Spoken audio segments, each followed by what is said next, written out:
When you speak of the Chicago Bulls, you have to think of Red Kerr. You know, Johnny Red has been so good for basketball, so great for his organization.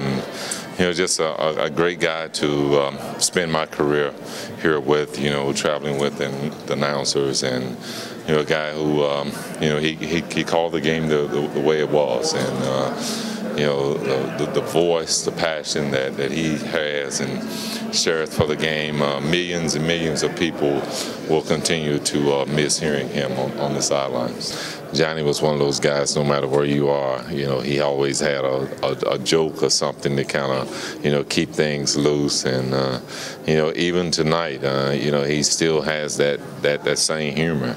And, you know, it's just great to see that, you know, he's still in good spirit. He's indescribable because you can't compare him to anyone. He has such a personality, and he knows how to deal with individuals. And I think those are things that, you know, make great coaches and made him a great coach. But, you know, he went on and, you know, made himself a great announcer, and he was able to explain the game as, you know, as well as anyone. You know, it was a lot of fun, you know, winning and going in the back of the plane or in the back of bus or whatever, having a beer with him. And, you know, a lot of times I'd get on the beer and on the bus and I'll steal all the beers, and Johnny and them, they always knew I had an extra beer, so I always try to look out for Johnny and bring him a beer on the bus. But, you know, just, you know, hearing his voice and, you know, some of the greatest shots that's been made here in this franchise, the shots that Michael made against the Cavaliers, you know, hearing Johnny Red's voice, those are memories that will last in our lives forever. You know, you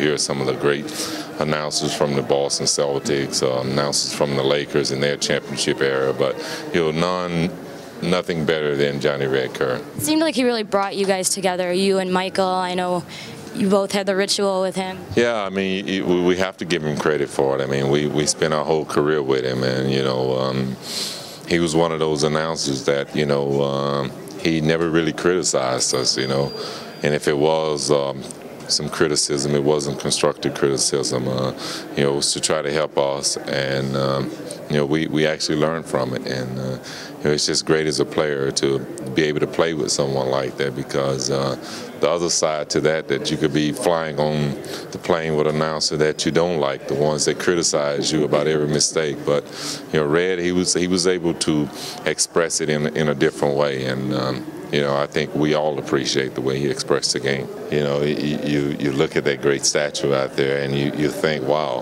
where was that at 20 years ago? Because, you know, Johnny Red Kerr has always had that same type of superior order to us. You know, when we see him as a great announcer, and you look at that statue tonight and you say, yeah, that's Red, and that's really what he stood for. So, you know, you wish he could be around a long time to really enjoy that. But it's well deserving. A first-class organization that is, you know, really bent their backs backwards to do what's right.